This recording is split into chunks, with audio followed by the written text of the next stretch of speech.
Right at the start of every match, a screen comes up telling you to be quiet.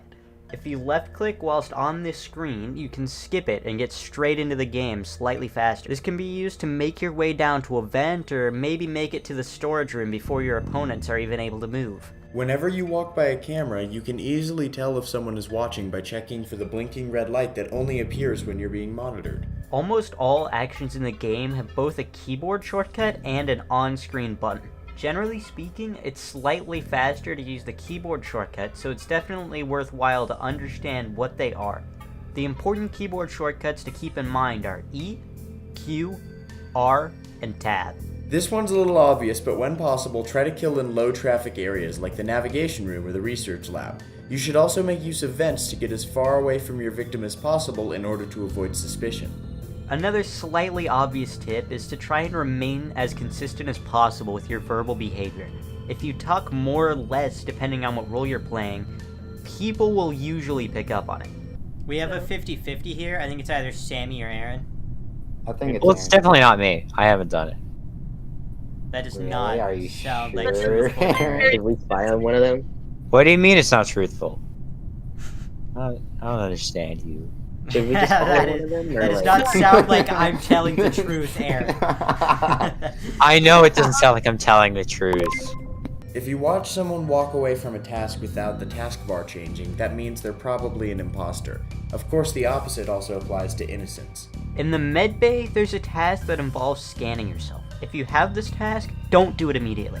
Instead, you should wait for the first vote and tell everyone to come with you into the medbay, because activating that task plays a scanning animation for people who watch you do it. And there's no way for an imposter to replicate that animation. The same also goes for the trash chutes.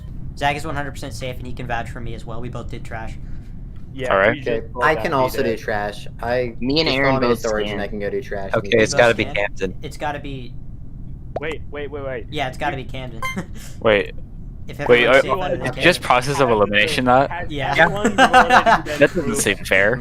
If the lights are out and you're with several other people, you might be able to get away with killing someone despite being near the others due to the extremely short vision range.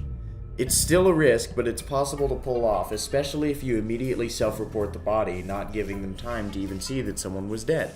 When you're playing as the imposter, sometimes it's worthwhile to stand near someone for a while and then leave without killing them. This will make them trust you more when voting time comes, and could keep you from getting voted out. When you're playing as the imposter, you can actually solve your own sabotages.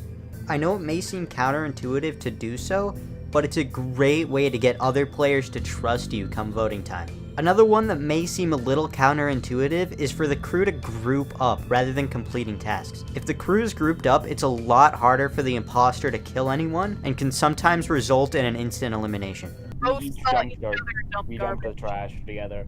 So does that mean Dan's the only possible one? Because I don't think Yeah, he's been Because we've validated. all been proven valid. Dan, do you have anything to prove yourself? You mother would never stop grouping up. You would never stop grouping up. You mother.